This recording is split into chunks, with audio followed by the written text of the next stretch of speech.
नाम का एक किसान था। उसने अपनी जमीन पर महाजन से रुपये उधार लिए थे, पर फसल बर्बाद होने के कारण वो रुपये वापस नहीं दे पा रहा था। कर्ज चुकाने के लिए उसने अपने बैल तक बेच दिए थे।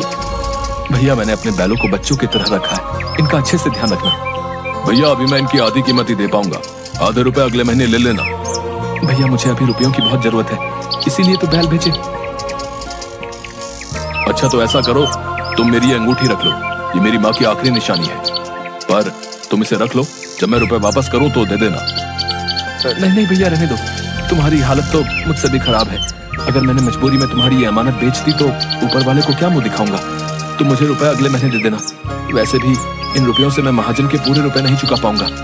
ऐसे में दो आदमी का परेशान होना ठीक नहीं। तुम तो चैन की सांस लो। और ये बोलकर सोमू वहाँ से चला गया। महाजन ने बुलवाया है, उसके रुपयों का इंतजाम तो हो नहीं पाया। समझ नहीं आ रहा कि उसे क्या कहूँ। तुमने इस बुधवार तक रुपए सूद समेत वापस करने के लिए कहा था। चलो लाओ मेरे रुपए, आज बुधवार है। आप तो जानते हैं इस बार मेरी बेमौसम की बरसात के कारण फसल बर्बाद हो गई है, इसलिए मैं रुपयों का इंतजाम नहीं कर पाया। अभी बस इतना ही है मेरे पास। बस 2000? अभी तो पूरे 5000 बाकी है। मुझे मेरे रुपए हर हाल में चाहिए, समझे? मुझे थोड़ा समय और दे दो। आप तो जानते हो कि मेरे इतने बुरे दिन पहले कभी नहीं आए। ठीक है, तुम आदमी अच्छे हो तो तुमको 1 सप्ताह और दे देता हूँ, पर अगर इस बार भी मेरे रुपए नहीं दिए तो ठीक नहीं होगा। सोमू हाँ में सिर हिलाकर वहाँ से चला गया और बिल्कुल उदास मन से अपने घर की तरफ चलता गया। 4 दिन बाद सोमू के घर पर उसकी पत्नी आंगन में लगे नल के नीचे बर्तन साफ करते हुए। तुम सुनो, क्या सोमू का घर यही है? बाहर बुलाओ से। जी हाँ, ये उन्हीं का घर है। क्या बात हो गई? आप लोग कौन हैं? हम महाजन के आदमी हैं, समझी? बोल देना अपने बिरजुआ को कि 3 दिन दिए हैं महाजन ने, पैसे लौटा दे या अपनी जमीन और घर, समझी ना? उसके बाद बेचारी उदास मन से सोमू का इंतजार करने लगी। कुछ देर में सोमू घर आया। सुनिए, महाजन का आदमी आया था, कहकर गया है कि अगर 3 दिन में रुपये वापस नहीं किए तो महाजन जमीन और घर पर कब्जा कर लेगा। 3 दिन में रुपए? यहाँ तो खाने के लाले पड़े हैं। सुनिए, आप उस आदमी से रुपये वापस मांग लो जिसे पिछले साल दिए थे। नहीं, शमशेर से किस मुंह से रुपए वापस मांगू? उस आदमी ने अनजान होकर भी मुझे बीमारी में अपने घर में रखा, मेरी सेवा की, ध्यान रखा। वो नहीं होता तो शायद आज मैं तुम्हारे सामने नहीं होता। तुम्हें पता भी नहीं चलता मेरे साथ क्या हुआ है। उसे रुपयों की जरूरत थी और मेरे पास थे तो दे दिए। पर उसने खुद ही कहा था ना कि 1 साल बाद वापस देगा। आप अभी ले आइए, फिर जब आपके पास हो तो देखिए, एक बार मांगने में क्या हर्ज है। ठीक है, मैं कोशिश करता हूँ, पर अगर नहीं देगा तो जबरदस्ती नहीं करूँगा। सोमू दूसरे गांव में शमशेर के घर के लिए निकल पड़ा और कुछ देर चलने के बाद वहां जा पहुंचा। सोमू ने शमशेर के घर पहुंचकर दरवाजा खटखटाया। हाँ भैया, बोलो क्या बात है? कुछ मांगने आए हो तो बाद में आना, अभी मेरे पास बहुत काम है। उसने जोर से दरवाजा बंद कर दिया। मैं इस औरत को भिखारी लग रहा हूँ। हे राम, मेरी हालत ऐसी हो गई है। फिर उसने खुद को देखा। हे राम, कुर्ता फट गया है। फिर उसने दोनों हाथों से कुर्ते को थोड़ा नीचे किया। दोबारा दरवाजा खटखटाता हूँ।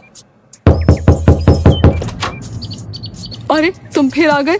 तुम लोग भी ना बिल्कुल चैन नहीं लेने देते। पर वो क्या? अब रुको यहीं। औरत अंदर चली गई। अरे, ये तो कुछ सुन ही नहीं रही। औरत एक रोटी लेकर आई। ये लो, अभी सब्जी नहीं है तो प्याज के साथ खा लेना, और हाँ, अब पैसे मत मांगना, रोटी दे रही हूँ, चुपचाप ले लो। पर आप मेरी बात तो सुनो। अरे, अभी भी कुछ कहना है? शमशेर को बुला दो, उससे काम है। कौन शमशेर? इस घर का मालिक है ना शमशेर, मुझे उससे थोड़ा काम है। शमशेर? कौन शमशेर? इस घर के मालिक मेरे पति रमानाथ हैं, समझे? मैं पिछले साल शमशेर के साथ इस घर में पूरे 15 दिन रहा था। ओ भिखारी, तुम पिछले साल की बात कर रहे हो रे? मेरे ब्याह को 10 साल हो गए हैं। मैं 10 साल से यहाँ रह रही हूँ। मेरे पति जन्म से। ये घर उनके पुरखों का है, पुरखों का, समझे? और मैं शमशेर के साथ इसी घर में था। तुम भिखारी होकर मेरा घर हड़पना चाहते हो? देखो, सीधे सीधे यहाँ से निकल लो, वरना ठीक नहीं होगा। मेरी बात तो सुनो।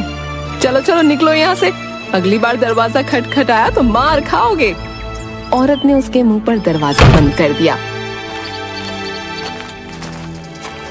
सोमू थक हार कर एक पेड़ के नीचे बैठ गया। क्या हाल हो गया है मेरा, पहनने को ढंग का एक कपड़ा नहीं, खाने को दाना नहीं। तभी एक आदमी उसके सामने एक सिक्का फेंक कर चला गया।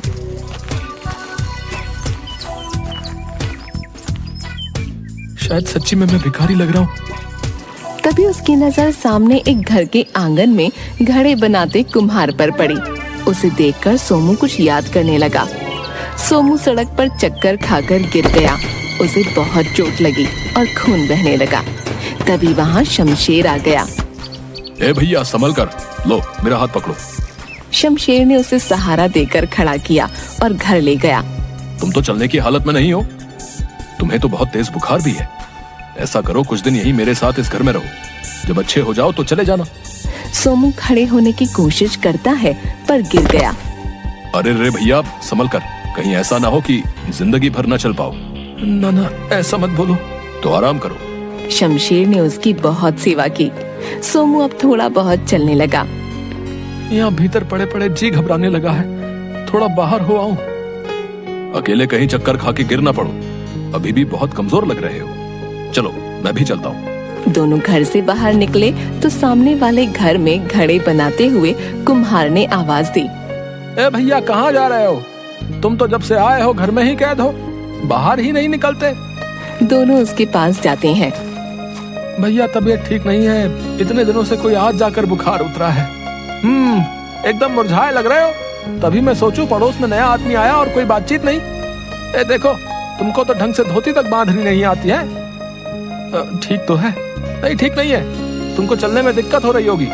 मैं बताता हूँ ठीक कैसे होगी। कुम्हार ने सोमू की धोती को थोड़ा पीछे से खींचा। अब ठीक लग रही है।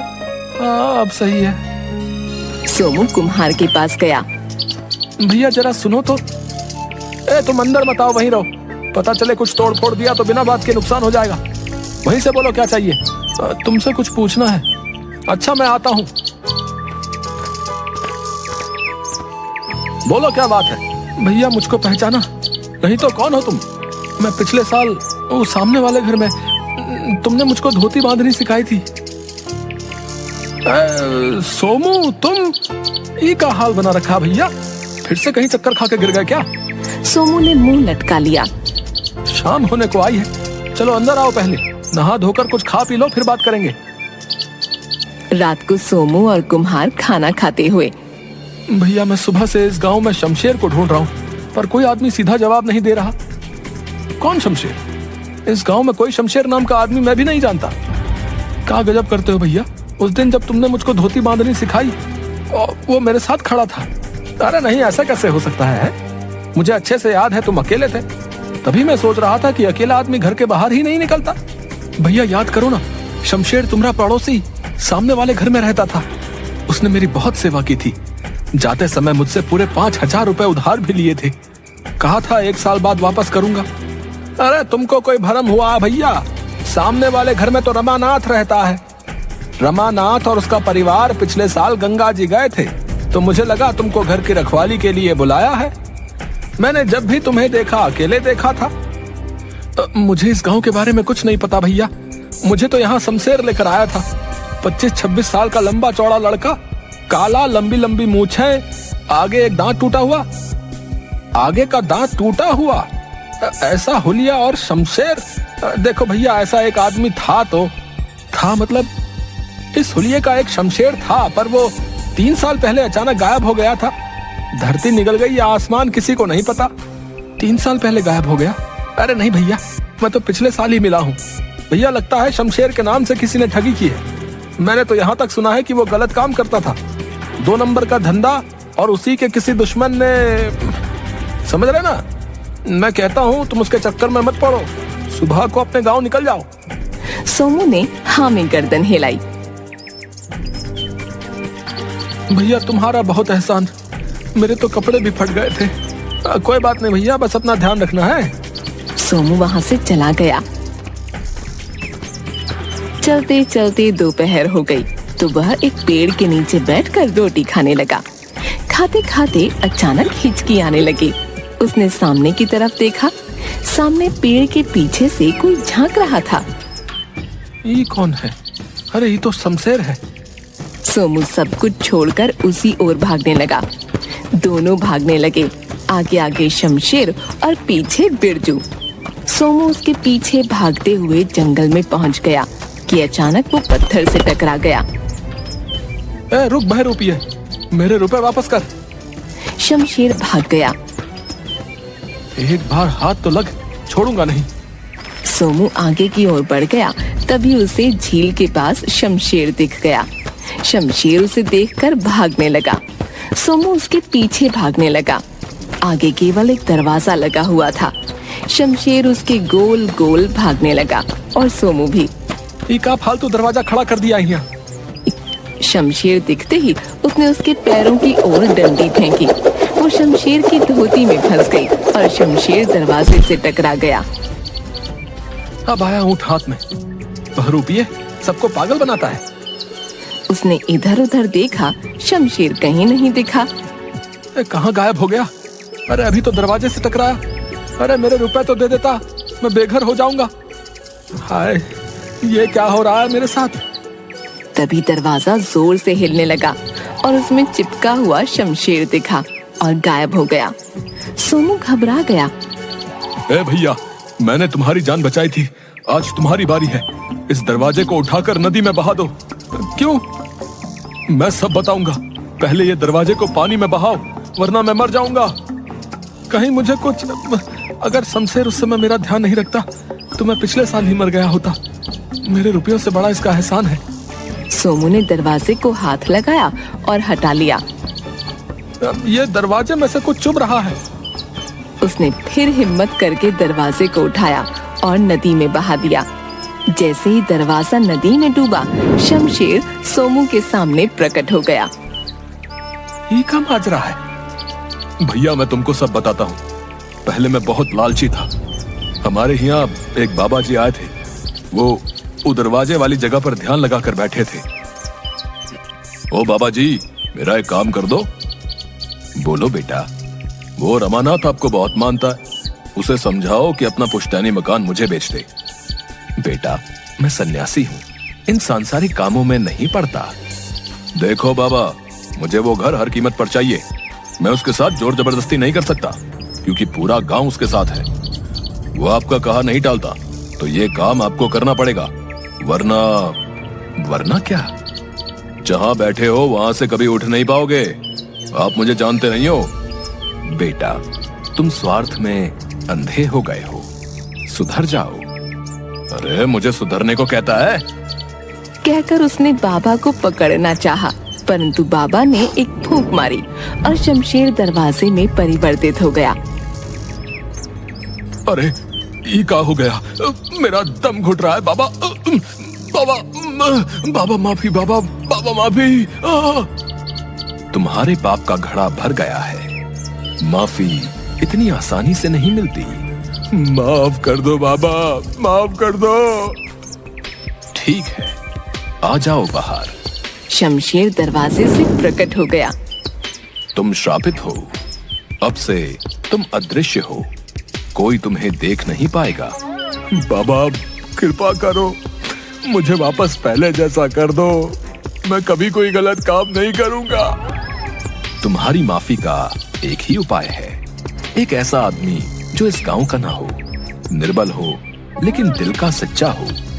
यदि उसे तुम्हारी जरूरत होगी तो तुम केवल उसे दिखने लगोगे। तुम्हारे सच्चे मन से की गई सेवा से यदि वो स्वस्थ हो जाए और 1 साल बाद वो इस दरवाजे को उठाकर नदी में बहाए, तो तुम फिर से पहले जैसे हो जाओगे।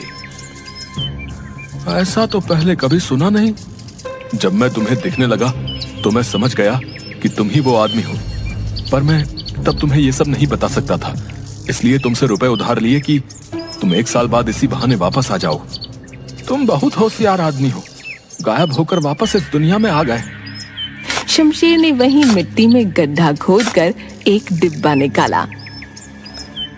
ये लो तुम्हारे रुपए, जैसे दिए थे वैसे ही हैं। सूद मैं बाद में दे दूंगा। ना भैया, मेरा काम इन्हीं रुपयों से हो जाएगा। देखो आज फिर तुमने मेरी मदद कर दी।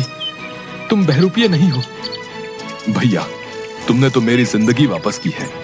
अब मैं भी तुम्हारी तरह सच्चा आदमी बनूंगा।